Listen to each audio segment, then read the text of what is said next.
जी, अस्सलाम वालेकुम। कैसे हैं आप सब ठीक हैं? अच्छा जी, हम डिस्कस कर रहे हैं आपका इनकम फ्रॉम बिज़नेस, जिसमें हम डिस्कशन हमने स्टार्ट की हुई थी inadmissible deduction section 21। Maximum points हमने इसमें कवर कर लिए हैं। अभी बस हमारे 5-4 पॉइंट रहते हैं, जो हम इस वीडियो में डिस्कस करेंगे। इसके बाद फिर हम नेक्स्ट वीडियो में वो एरिया डिडक्ट करेंगे, वो एरिया सॉरी डिस्कस करेंगे, जो आपको अलाउ तो हैं लेकिन उसके अंदर स्पेसिफिक थोड़े से रूल्स हैं। क्योंकि अकाउंटिंग में तो वो हमारे एक्सपेंस होते हैं, हम देखेंगे कि टैक्स में हमने वो टैक्स में भी हमें वो एक्सपेंस अलाउ हैं, लेकिन किस तरह से अलाउ हैं, हमने किस तरह से वो वैल्यूज़ कैलकुलेट करनी है, क्या कंडीशंस हैं, हम वहाँ पर नेक्स्ट वीडियो में डिस्कस करेंगे। अच्छा जी, लास्ट वीडियो में हमने लास्ट जो डिस्कस किया था, वो आपका था सैलरी के बारे में, कि सैलरी अगर आप एक एम्प्लॉयर है, अगर वो एक एम्प्लॉयी को एक बिज़नेस है, तो आपको पता है एम्प्लॉयर एक सोल प्रोप्राइटर भी हो सकता है, पार्टनरशिप भी हो सकता है और कंपनी भी हो सकती है। हमारे सिलेबस में कंपनी नहीं है, तो हमने जब भी कोई चीज़ यहाँ पर पढ़नी है अपने सिलेबस में, तो आपके माइंड में पर्सन जब वर्ड यूज़ हो रहा हो, तो आपने ये कंसीडर करना है कि आपकी वो एओपी और इंडिविजुअल के बारे में है।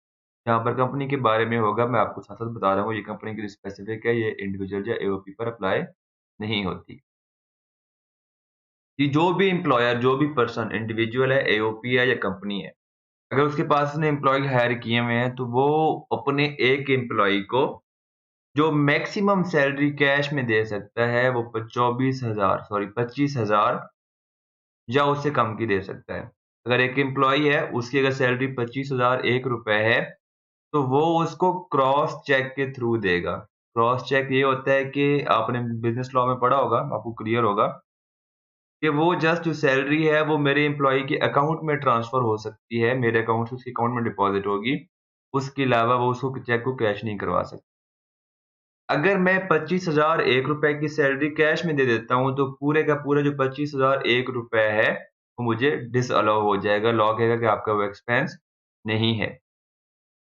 जी, नेक्स्ट हम पहले पढ़ चुके हैं, एनी एक्सपेंडिचर पेड और payable of A capital nature. Capital expenditure क्या होता है, आप अकाउंटिंग में पढ़ चुके हैं। जैसे कि आप जो प्रॉपर्टी परचेज़ करते हैं, आप कोई इन्वेस्टमेंट करते हैं, आप कोई इंटेंजिबल एसेट परचेज़ करते हैं, वो सारी का सारा आपका क्या होता है, कैपिटल एक्सपेंडिचर होता है। जो कैपिटल एक्सपेंडिचर होता है, उस पर आपको डेप्रिसिएशन या अमोर्टाइज़ेशन अलाउ होती है, अगर वो डेप्रिशिएबल एसेट है तो। अगर आपने कैपिटल एक्सपेंडिचर किया है लैंड के ऊपर, तो वो आपका ना उस पे ना आपको डेप्रिसिएशन अलाउ होगी और ना ही उस पर आपको डायरेक्ट कैपिटल एक्सपेंडिचर का एक्सपेंस अलाउ होगा, ठीक है? ये सिंपल सी बात है, आपको पहले भी पता है कि कैपिटल एक्सपेंडिचर पे हम depreciation as expense over the life charge करते होते हैं, ना कि सारे का सारा पहले ही साल में एक्सपेंस करते हैं। जी, नेक्स्ट जो प्रोविज़न है वो स्पेसिफिकली फार्मास्यूटिकल मैन्युफैक्चरर्स के लिए है। एक होते हैं, आपको पता है कि बिज़नेस मल्टीपल टाइप्स का होता है, गुड्स की ट्रेडिंग होती है और गुड्स की मैन्युफैक्चरिंग होती है। अगर फार्मास्यूटिकल ट्रेडर्स हैं तो उस पर ये प्रोविज़न अप्लाई नहीं होगी, ये रूल अप्लाई नहीं होगा। ये स्पेसिफिकली फार्मास्यूटिकल मैन्युफैक्चरर्स के लिए है कि अगर वो अपना सेलिंग एंड डिस्ट्रीब्यूशन या एडवर्टाइज़मेंट जो एक्सपेंस होता है, वो मैक्सिमम जो उनको अलाउ हो सकता है वो 10% ऑफ टर्नओवर। टर्नओवर कहते होते हैं रेवेन्यू सेल्स को, ठीक है? अगर मेरी सेल्स अगर एक फार्मास्यूटिकल मैन्युफैक्चरर्स हैं, लेट्स सपोज़ गेट्स फार्मास्यूटिकल्स हैं, जैसे कि आपने मेडिसिन यूज़ की होंगी, राइज़िक जो ओमेप्राज़ोल है, टॉनिक के लिए यूज़ होता है। अगर गेट्स फार्मास्यूटिकल का जो एनुअल रेवेन्यू है पूरे साल का वो 1,000 रुपए है, तो मैक्सिमम जो उनको मार्केटिंग एक्सपेंस अलाउ होगा वो 100 रुपए अलाउ होगा। मतलब 100 रुपीज़ या एक्चुअल, इन दोनों में से जो लोअर होगा वो आपको अलाउ होगा। अगर 100 से ऊपर का जो एक्सपेंस होगा, लेट्स सपोज़ जो गेट्स फार्मास्यूटिकल ने ₹120 का मार्केटिंग एक्सपेंस किया है, लेकिन लॉ में तो अलाउ 10% है, 1000 का 10% ₹100, जो रिमेनिंग 20 रुपीज़ हैं जो एक्स्ट्रा जो डिसअलाउ हो गए हैं, वो मैं अपने अकाउंटिंग प्रॉफिट में ऐड बैक कर दूँगा। जी, अब मेरे पास ये जो प्रोविज़न है ये मोस्ट इम्पोर्टेंट प्रोविज़न है। ये लास्ट अटेम्प्ट के सिलेबस में और इस सिलेबस में चेंज आई है। लास्ट सिलेबस में और अमाउंट्स थी, फिगर्स थी, लेकिन यहाँ पर फिगर्स चेंज हुई हैं। चेंज की बाकी सारी बातें सेम है, ये फिगर्स चेंज हुई हैं।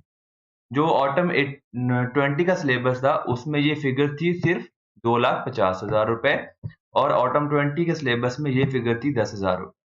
ठीक है, लेकिन अब इन्होंने बढ़ाकर 2,50,000 रुपए कर दिए। ठीक है, और इन्होंने यहाँ पर ये 10,000 से 25,000 कर दी है। अब हम पढ़ते हैं कि ये किस बारे में बात कर रहा है। काफ़ी ये डिटेल्ड है, ये टेस्ट भी होता है, आपको अंडरस्टैंड करने की ज़रूरत है। कि जब आप ऑडिट कर रहे होंगे प्रैक्टिकली फर्म में जाकर, जब आप एक टर्म होती है वाउचिंग, जब आप वाउच कर रहे होंगे तो वहाँ पर आपको ये चीज़ों का ख़्याल रखना होता है कि क्या ये इसके ऊपर जिन्होंने पेमेंट टैक्स काटा है, नहीं काटा, कैश में पेमेंट की है एंड सो ऑन। ठीक है? समरी बता दूँ कि ये जो प्रोविज़न है, ये है कि बिज़नेस के जो एक्सपेंसेस हैं, वो क्या करेगा, क्रॉस चेक के थ्रू पे करेगा, कैश में एक्सपेंसेस इनकर नहीं करेगा। ठीक है? अब वो किस तरह से है, कैसे है, कितनी अमाउंट से ऊपर का एक्सपेंस उन्होंने लाज़मी बैंक के थ्रू पे करना है या कितनी अमाउंट या कितनी अमाउंट से कम की तक की वो पेमेंट कैश में कर सकते हैं। ठीक है? Any expenditure for a transaction paid और payable under a single account head. अब अकाउंट हेड ये अकाउंटिंग वाला है। आपने देखा होगा कि आपके जो प्रॉफिट एंड लॉस है, उसके अंदर मतलब इनकम स्टेटमेंट, उसमें आपके मल्टीपल एक्सपेंसेस आ रहे होते हैं। जिसमें आपका सेलिंग एंड डिस्ट्रीब्यूशन आ रहा होता है, आपका फ्यूल चार्जेस आ रहे होते हैं, आपका मार्केटिंग एक्सपेंसेस आ रहे होते हैं, आपका उसमें रिपेयर एंड मेंटेनेंस आ रहा होता है, आपका उसके अंदर यूटिलिटीज़ एंड अदर चार्जेस आ रहा होते हैं एंड फर्दर में और भी चार्जेस आपकी क्या होते हैं, एक्सपेंसेस आपके प्रॉफिट एंड लॉस में आ रहे होते हैं। अब प्रिंटिंग एंड स्टेशनरी आपका आ रहा होता है और ये जो प्रिंटिंग एंड स्टेशनरी है, वो एक सिंगल अकाउंट हेड है। रिपेयर एंड मेंटेनेंस एक सिंगल अकाउंट हेड है।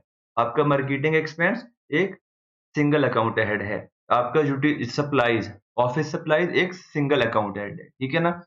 ये सिंगल अकाउंट हेड की बात हो रही है।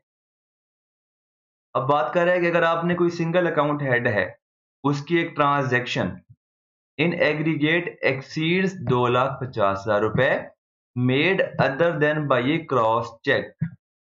अगर आपने क्रॉस चेक के अलावा या ऑनलाइन ट्रांसफर के अलावा, क्योंकि ऑनलाइन ट्रांसफर में क्या होता है, बिजनेस अपने बैंक अकाउंट से डायरेक्ट अपना जो भी सप्लायर होता है उसके बैंक में पेमेंट करता है, तो वो भी क्या होती है, आपकी एक तरह की क्रॉस चेक पेमेंट ही होती है। दोनों ट्रांजेक्शन ट्रेस हो सकते हैं कि पेयर कौन है और पेई कौन है। अगर आपने टोटल उस अकाउंट हेड, अगर टोटल 2,50,000 से ज़्यादा है, तो अगर 2,50,000 तक आप कैश में एक्सपेंस कर सकते हैं। अगर उससे ज़्यादा आपने पेमेंट की है कैश में, जो एक्सीडिंग अमाउंट है, वो आपको डिसअलाउ हो जाएगी। अगर आपने एक single account head, let's suppose मैंने पूरे साल में प्रिंटिंग एंड स्टेशनरी 2,49,999 249,999 रुपीज़ की एक ही ट्रांज़ैक्शन की है। वो मैं सारी की सारी कैश में पे कर सकता हूँ, ठीक है? लेकिन अगर 2,50,000 तक मैं पे कर सकता हूँ कैश में, अगर एक ही ट्रांज़ैक्शन है। अगर इससे ₹1 भी ऊपर जाएगा, 2,50,000 से एक्सीड कर रही है, तो मेरी वो ट्रांज़ैक्शन जो है वो डिसअलाउ हो जाएगी, ठीक है? हाउएवर ये हमारे यहाँ पे कवर हो गई, लेकिन इसकी एक रूल की एक एक्सेप्शन है। मैं आपको इसकी एग्ज़ाम्पल देता हूँ एक्सेल में, प्रॉपर्ली इसको डिटेल में एग्ज़ाम्पल को डिस्कस करते हैं। It is important to note that the above provision shall not apply in case of expenditures not exceeding rupees 25,000 रुपए। वो कह रहा है कि 2,50,000 वाला रूल जो है वो अप्लाई नहीं होगा अगर मेरी सारी ट्रांजैक्शन 25,000 से कम अमाउंट की हैं। चले जी, आते हैं यहाँ पर। मैं कहता हूँ कि मेरा जो अकाउंट हेड है प्रिंटिंग एंड स्टेशनरी,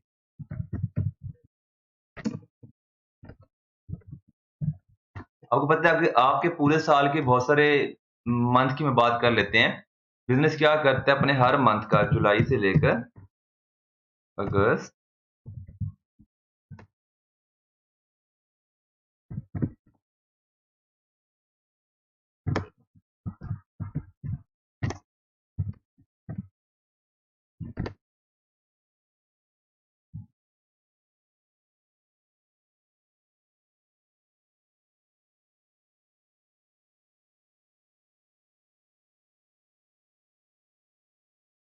ठीक है जी, हमारे पूरे 12 मंथ हो गए।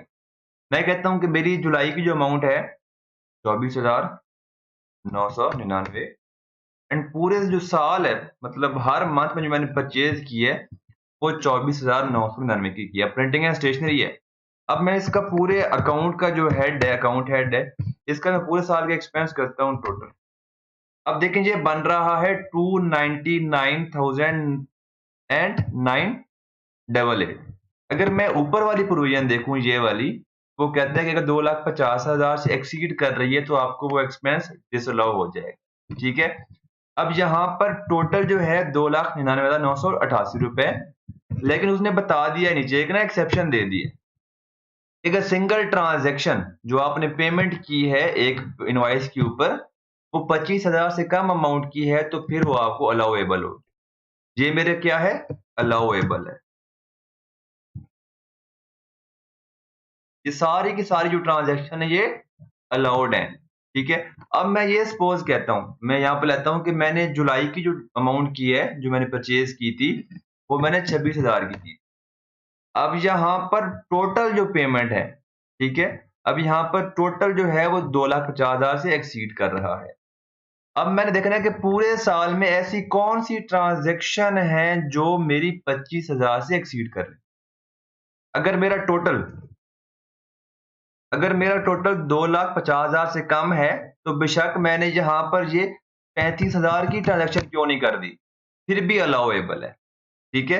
अगर मेरा टोटल 2,50,000 से एक्सीड कर रहा है तो फिर मैंने देखना है कि पूरे साल में इतनी कौन सी ट्रांजैक्शन है जो मैंने 25,000 से ज्यादा की अमाउंट कैश में पे की है। ये भी 26,000 हम कर देते हैं। ये मैं कहता हूँ कि ये मेरी 30,000 है। अब जब आपका टोटल 2,50,000 से एक्सीड करेगा तो जितनी भी ट्रांजैक्शन आपने 25,000 से ज्यादा की कैश में पे की हैं वो आपको डिसअलाउ हो जाएंगी। ठीक है। ये आपकी डिसअलाउ हो जाएगी।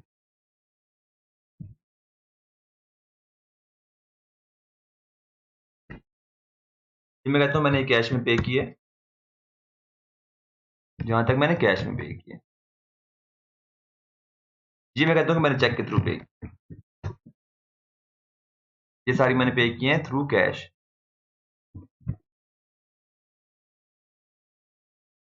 अगर 25,000 की ऊपर की अमाउंट मैंने चेक के थ्रू पे की है तो वो अलाउड है, क्रॉस चेक। ठीक है ना, हालांकि 25,000 से ऊपर की ट्रांजेक्शन है, अलाउड है। लेकिन अगर 25,000 से ऊपर मैंने कैश में किया है तो वो डिसअलाउ हो जाएगी। ठीक है। और यहाँ पर जैसे ये मेरी क्या हो जाएगी, डिसअलाउ हो जाएगी। तो ये प्रोविजन है। ठीक है। पहली हमने एक्सेप्शन देख ली।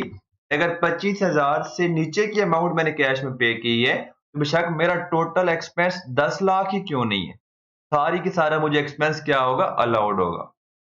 अगर मेरा टोटल एक्सपेंस 2,50,000 से नीचे है और मैंने यहां पर मैं कर देता हूं, और मैंने अमाउंट पे की है 25,000 से अब अमाउंट कैश में पे की है तो फिर भी मुझे अलाउ होगी, क्योंकि जो ऊपर वाली प्रोविजन किस पे अप्लाई होती है कि अगर आपका अकाउंट हेड 2,50,000 से एक्सीड कर रहा है तो तभी आप पर ये प्रोविजन अप्लाई होगी।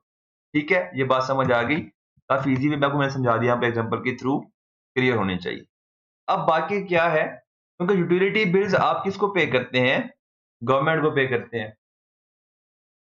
तो लॉ कहता है कि अगर आप यूटिलिटी बिल्स हैं, आपको जो यूटिलिटीज एंड कम्युनिकेशन का जो आपका एक्सपेंस है वो आप कैश में जितना भी है, बेशक 50 लाख ही क्यों नहीं है, आप पे कर सकते हैं। ठीक है। फिर नेक्स्ट है आपके फ्रेट चार्जेस। जैसे आप टीसीएस करवाते हैं, कोरियर करवाते हैं, आप पोस्ट ऑफिस में पेमेंट करवाते हैं, वो भी आप कैश में कर रहे होते हैं। तो लॉ कह रहा है कि ये जो 2,50,000 वाली प्रोविजन है, ये आपको अगर बेशक यहाँ पर अप्लाई नहीं होगी जब फ्रेट चार्जेस होंगे। बेशक आप पूरे साल में 1 करोड़ की भी फ्रेट फ्रेट चार्जेस आपके अपने एक्सपेंस बुक कर लें, कैश में पे कर दें, आपको सारे का सारा अलाउ होगा। ठीक है। ट्रेवल फेयर, अब देखें आप जाकर डेवो पे जाएं, कहेंगे जनाब देखिए मैंने तो आप डेवो कहे, डेवो अगर आप डेवो पे जाएं, एक बिजनेस है, सोल प्रोप्राइटर है, उसने अपने बिजनेस पर्पज के लिए ट्रेवल करना है लाहौर टू इस्लामाबाद। अब डेवो पे जाके अगर उसका रेंट है 1,200 रुपए, 300 रुपए जो फेयर है, अब वो कैश में पे करेगा ना, तो लॉ आपको अलाउ करता है कि जितना भी ट्रेवल एंड फेयर एक्सपेंस आपका होगा वो आप कैश में पे कर सकते हैं। पोस्टेज जी, ये भी आपका यहाँ पर एक तरह का फ्रेट के अंदर ही आ जाता है, आप यहाँ पर कवर कर सकते हैं। ये फ्रेट आपका वो भी है जिसमें आपका यहाँ पर आ जाता है, जैसे कि अगर एक सीमेंट इंडस्ट्री है, जैसे मैं कहता हूँ मैपल लीफ है।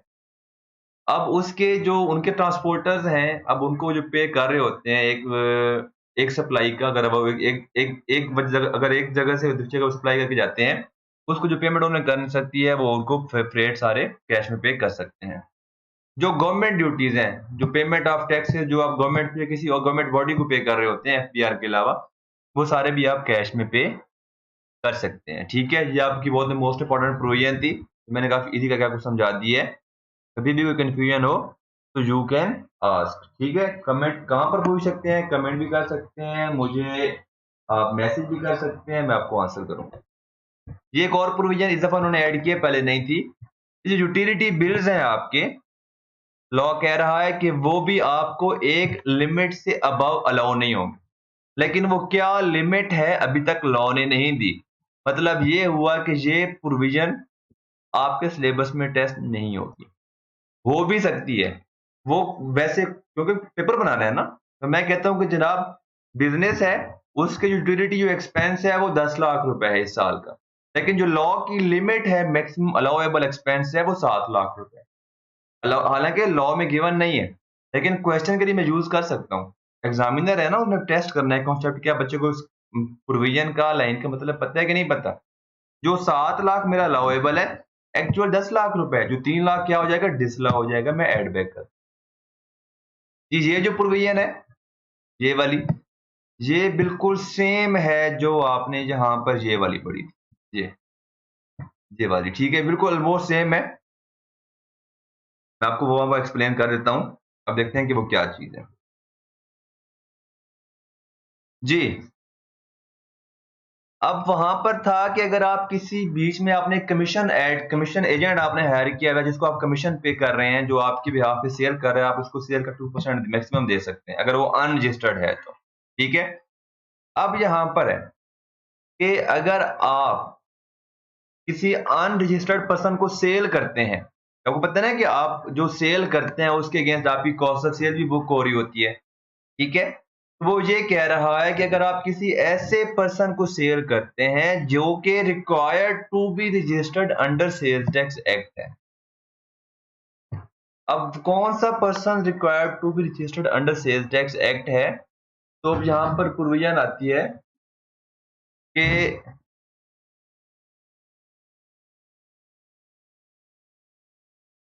अच्छा जी, सॉरी मुझे वीडियो बीच में पॉज़ करनी पड़ गई। मैं दोबारा इस प्रोविज़न को स्टार्ट करता हूँ। इसमें ये है कि लॉ कहता है कि अगर आप किसी ऐसे पर्सन को सेल करते हैं जो कि required to be registered under sales tax है, लेकिन अभी तक उसने अपने आप को रजिस्टर नहीं करवाया। जैसे कि अब हमें सबसे पहले ये जानना चाहिए कि हमारा ऐसा कौन से पर्सन्स हैं जिन्होंने अपने आप को सेल्स टैक्स में रजिस्टर करवाना है। अगर मैं एज़ ए बिज़नेस अगर मैं ये सपोज़ करता हूँ कि मैं अपने बिज़नेस की मैं टैक्सेशन कर रहा हूँ, मुझे कैसे आइडेंटिफ़ाई करना है कि कौन से मेरे कस्टमर्स ऐसे हैं जिनको मैं सेल कर रहा हूँ, जिनको सेल्स टैक्स के अंदर रजिस्टर होना चाहिए था और कौन से कस्टमर्स ऐसे हैं जिनको सेल्स टैक्स में रजिस्टर नहीं होना चाहिए था। इन शॉर्ट जो एंड कंज्यूमर्स यानी कि जनरल पब्लिक जो गुड्स को कंज़्यूम करती है। अगर मैं डायरेक्ट उनको सेल्स कर रहा हूँ, तो उनको कोई रिक्वायरमेंट नहीं है सेल्स टैक्स के अंदर रजिस्टर होने की। अगर मैं किसी ऐसे कस्टमर को सेल कर रहा हूँ जो खुद एक बिज़नेस है और उसने आगे वो चीज़ें सेल करनी है। तो इन शॉर्ट अब मैं जनरल बात कर रहा हूँ, स्पेसिफिकली बात नहीं कर रहा। जो सेल्स टैक्स में रजिस्ट्रेशन की रिक्वायरमेंट है, हम आपके सिलेबस में सेल्स टैक्स में डिस्कस करेंगे। जनरली आपको यहाँ पर बता रहा हूँ कि अगर मैं किसी ऐसे कस्टमर को सेल कर रहा हूँ जिसने क्या की है, जो आगे फर्दर बिज़नेस कर रहा है, आगे वो गुड्स सेल करेगा एंड कंज्यूमर्स को, तो वो उसके लिए रिक्वायरमेंट है कि उसने अपने आप को सेल्स टैक्स एक्ट में रजिस्टर करवाना ही करवाना है। ठीक है? अगर मैं किसी ऐसे पर्सन को सेल करता हूँ, तो उसका ऐसे पर्सन कंसीडर करता हूँ जो कि सेल्स अनरजिस्टर्ड पर्सन है और उसकी रिक्वायरमेंट थी कि वो खुद को रजिस्टर करवाए। उस केस में लॉ कहता है कि जो मुझे एक्सपेंस अलाउ होगा वो कितना अलाउ होगा। ठीक है, चलिए हम देखते हैं। वो आपको फार्मूला दिया हुआ है, a over b multiply by c. A is the total amount of deductions, मतलब ये है कि जो बिजनेस के टोटल एक्सपेंसेस हैं, cost of sales, admin expenses, finance cost, marketing expenses, सारे कुछ। ठीक है, मैं डिवाइड करूंगा b is the turnover for the tax year. ठीक है, समझ आई इस बात की। And c is the total amount of sales tax, sales exclusive of sales tax and federal excise duty to person required to, मतलब ये है कि जो मैं उन पर्सन को सेल करूंगा, मतलब सी वो है जो मैं अनरजिस्टर्ड पर्सन को सेल करूंगा, तो उनसे हम सी क्या है मेरी वो वैल्यू होगी। ठीक है, लेकिन यहां पर एक एक्सेप्शन है। लेट सपोज मेरे 10 कस्टमर हैं, वो अनरजिस्टर्ड, 10 में से मेरे 7 क्या है रजिस्टर्ड हैं, 3 अनरजिस्टर्ड पर्सन। उन 3 पर्सन को अगर मेरी सेल्स पर पर्सन अगर 100 मिलियन या उससे ज्यादा की है तो फिर ये प्रोविजन अप्लाई होगी। आपको मैं एग्जांपल देकर समझाता हूं। ये देखिए यहां पर आए, मेरा एक बिजनेस है, मेरी जो टोटल सेल्स है वो है 100 मिलियन, ये मैं कर देता हूं कि 1000 मिलियन। ठीक है, मतलब 1 बिलियन। मेरा जो टोटल एक्सपेंडिचर है, टोटल एक्सपेंसेस,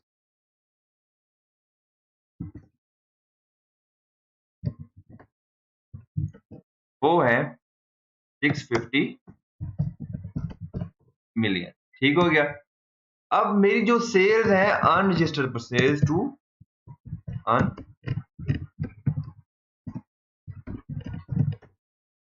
ठीक है, अब मेरे पास मल्टीपल अनरजिस्टर्ड पर्सन है। एक कस्टमर ए है, उसको मैंने सेल्स की है 90 मिलियन। टोटल कितनी है 300 मिलियन।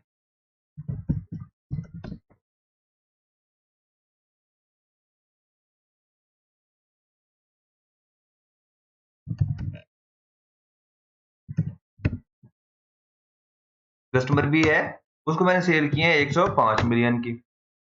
कस्टमर सी है, उसको मैंने सेल की है 100 मिलियन की। कस्टमर डी है, उसको मैंने सेल्स की है 5 मिलियन। टोटल जो मैंने अनरजिस्टर्ड पर्सन को सेल की है वो 300 मिलियन की सेल।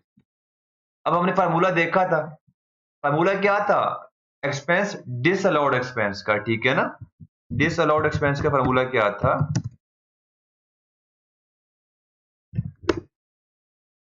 ये मैं कहता हूं ए, ठीक है, ये मैं कहता हूं बी, ये मैं कहता हूं ए, और ये है सी। फार्मूला क्या था, a divided by b multiply by c.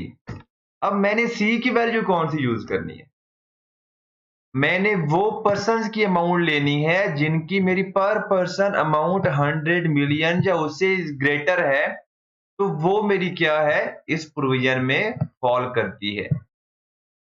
अब मैंने जो सी की वैल्यू, आपको लगेगा कि सी जो मैंने अनरजिस्टर्ड पर्सन को सेल्स किया वो 300 मिलियन है, बिल्कुल 300 मिलियन है, लेकिन जो सी के लिए रूल है वो सी की अमाउंट बनती है 205 मिलियन। अब मैं यहां पर कैलकुलेट करता हूं कितनी अमाउंट बनेगी, 650 million total expenditure divided by 1000 million multiply by 205 million. तो जो डिसअलाउड एक्सपेंस है वो कितना है जो कैलकुलेटेड है। ठीक है,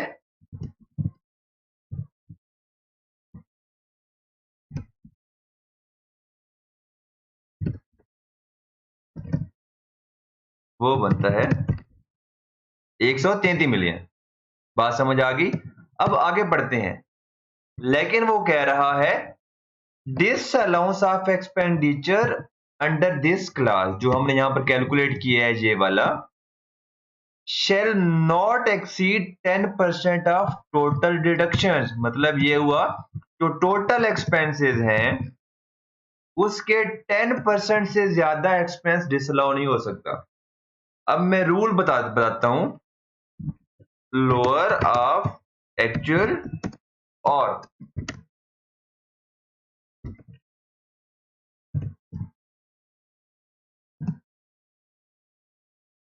10% ऑफ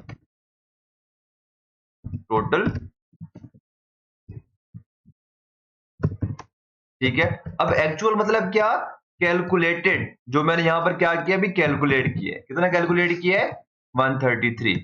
मैं यहां पर इसको लेता हूं। अब हम यहां पर अपना डिसअलाउड एक्सपेंस कैलकुलेट करते हैं, ठीक है, और 10% of total expenditure.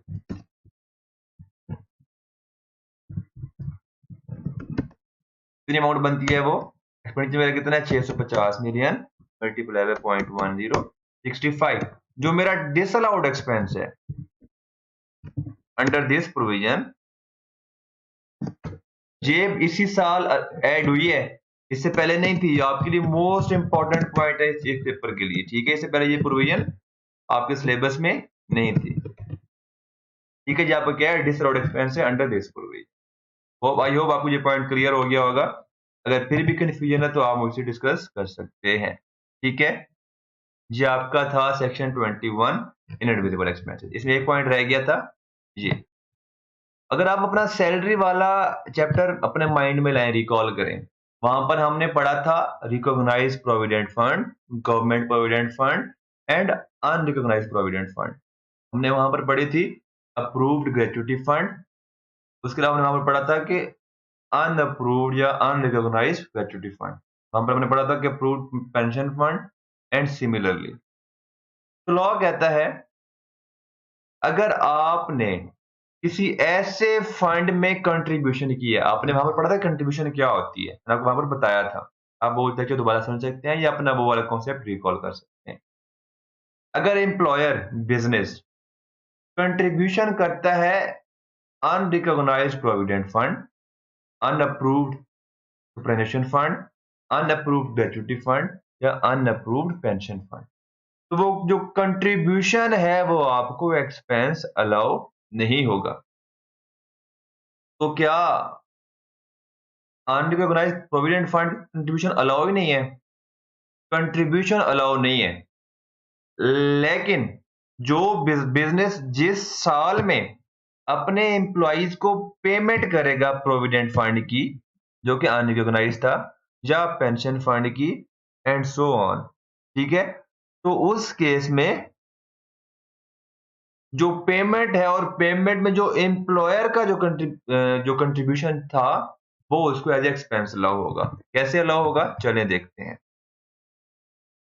Business start हुआ 2011 में, ठीक है,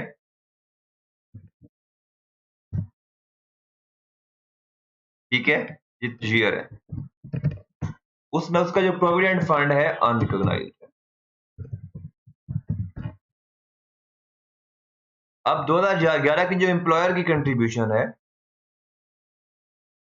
ये कंट्रीब्यूशन,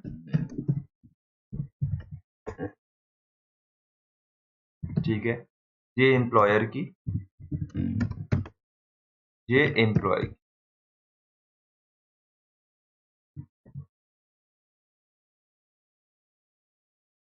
टोटल जो अमाउंट है प्रोविडेंट फंड की वो डिफरेंट होगी। ये एम्प्लॉयर की कंट्रीब्यूशन और एम्प्लॉय की कंट्रीब्यूशन। 75,000 एम्प्लॉयर का, 25,000 एम्प्लॉय का, टोटल जो लायबिलिटी बन गई वो 1 लाख बन गई, ठीक है। सिमिलरली अब अनरिकॉग्नाइज्ड है, तो 2011 की जो टैक्स रिटर्न है उसमें जो एम्प्लॉयर का कंट्रीब्यूशन है, क्योंकि आपका एक्सपेंस ये होता है, आप इसको ऐड बैक कर देंगे। ये जो एम्प्लॉयर कंट्रीब्यूशन है नॉट अलाउड, ठीक है।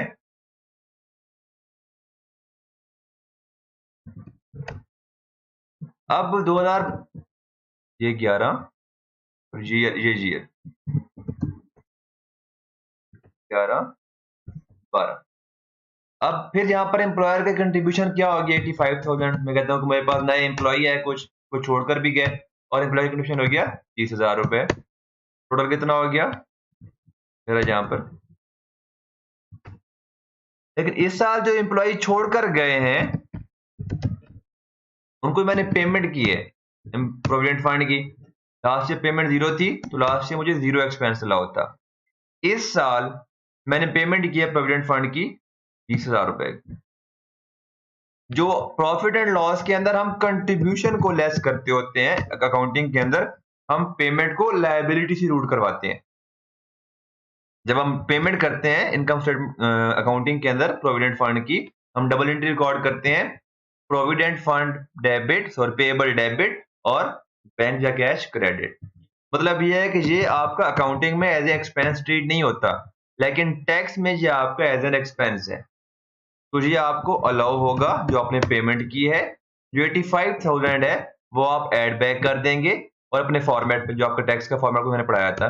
और जो 20,000 है जिस साल में आप जो आपने पूरे साल में प्रोविडेंट फंड की पेमेंट की होगी unrecognised provident fund, unrecognised pension fund या अनरिकॉग्नाइज्ड जो भी नाम लिखे हुए हैं, ठीक है, जो आपने उस साल में पेमेंट की होगी वो सारे का सारा आपको एज एन एक्सपेंस अलाउ होगा। ये बात खत्म हो गई। अब हम आते हैं कि रिकॉग्नाइज्ड या अप्रूव्ड प्रोविडेंट फंड, उसका कंट्रीब्यूशन आपको अलाउ होगा। लेकिन आपने ये ख्याल करना है कि जो पर्सन मतलब business man, employer, business provident fund का कंट्रीब्यूशन कर रहा है, उसने इस बात का ख्याल करना है कि उसने सारी की सारी अरेंजमेंट्स की हुई हैं कि जब भी, क्योंकि आपको पता है कि एम्प्लॉयर जब कंट्रीब्यूशन करता है, ठीक है, तो एम्प्लॉय की सैलरी, अगर हम सैलरी याद करें, सैलरी देखें, तो सैलरी के केस में जो कंट्रीब्यूशन मिलती है एम्प्लॉय को वो क्या होती है, उसकी सैलरी का पार्ट बनती है। तो एम्प्लॉयर ने क्या करना होता है, सैलरी के ऊपर टैक्स विदहेल्ड करके क्या करना होता है, गवर्नमेंट को जमा करवाना होता है। केस 1, एक बिजनेस है ए लिमिटेड, ठीक है, उसका एक 2 एम्प्लॉय है, एम्प्लॉय नाम लिख देते हैं, employ A and employ B. उसकी जो सैलरी है, सैलरी ए, सैलरी, सॉरी, ये आपके अदर अदर बेनिफिट्स, और ये आपका आ गया प्रोविडेंट फंड या पेंशन फंड का कंट्रीब्यूशन।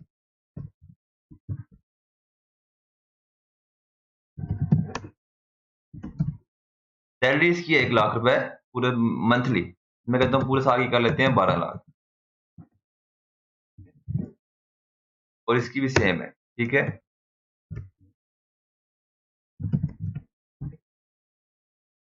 अदर बेनिफिट इसकी, इसको मिल रहे हैं पूरे साल के 5 लाख, और इसको भी मिल रहे हैं सेम। इसका जो पीएफ प्रोविडेंट फंड का कंट्रीब्यूशन है, ये अप्रूव्ड प्रोविडेंट फंड है, ये है 1,50,000 पूरे साल का, और इसका भी सेम है, ठीक है। आपको पता है कि प्रोविडेंट फंड भी आपके एम्प्लॉय की इनकम का, सैलरी का पार्ट बनता है। कुछ एग्जाम्प्ट होता है, कुछ टैक्सेबल होता है, वो सैलरी में पड़ा था, वो ठीक है। अब जितना टैक्सेबल था, अब एम्प्लॉयर ने क्या करना है, जितनी पूरे साल की इनकम बनी है, जितनी इसकी बनी है, ठीक है, टोटल टैक्सेबल इनकम, उसने इस पर क्या करना है, टैक्स विदहेल्ड करना है। टैक्स विदहेल्ड करके नेट पेमेंट करनी है, और टैक्स जो विदहेल्ड करेगा वो गवर्नमेंट को पे करेगा।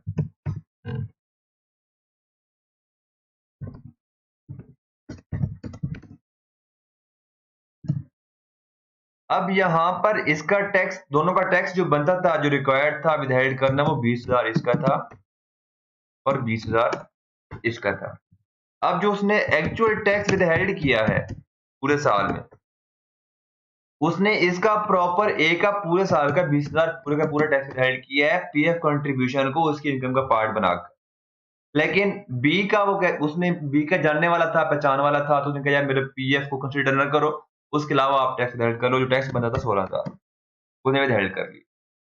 अब जो ए वाला प्रोविडेंट फंड की कंट्रीब्यूशन है, ये उसका एक्सपेंस अलाउड है, क्योंकि यहाँ पर उसने सारी की सारी अरेंजमेंट्स की हुई थी जो कि टैक्स विदहेल्ड करने के बारे में थी, ठीक है। और बी का उसने अरेंजमेंट्स नहीं थी, तो बी का जो कंट्रीब्यूशन है वो अलाउ नहीं होगा। ये वो वाली प्रोविजन है। तो ये आपका सेक्शन 21 कंप्लीट हो गया, काफी इंपॉर्टेंट था, आपको ये समझ आ जानी चाहिए। अब हम नेक्स्ट डिस्कस करते हैं नेक्स्ट वीडियो में कि ऐसे कौन से एक्सपेंसेस हैं जो आपके डिडक्टेबल है, एडमिसिबल है, ठीक है, और उनमें से कुछ आपके बारे में यहाँ पर एक्सेप्शन भी हम डिस्कस करेंगे, वो कौन कौन सी हैं। हम नेक्स्ट वीडियो में डिस्कस करते हैं। Thank you so much.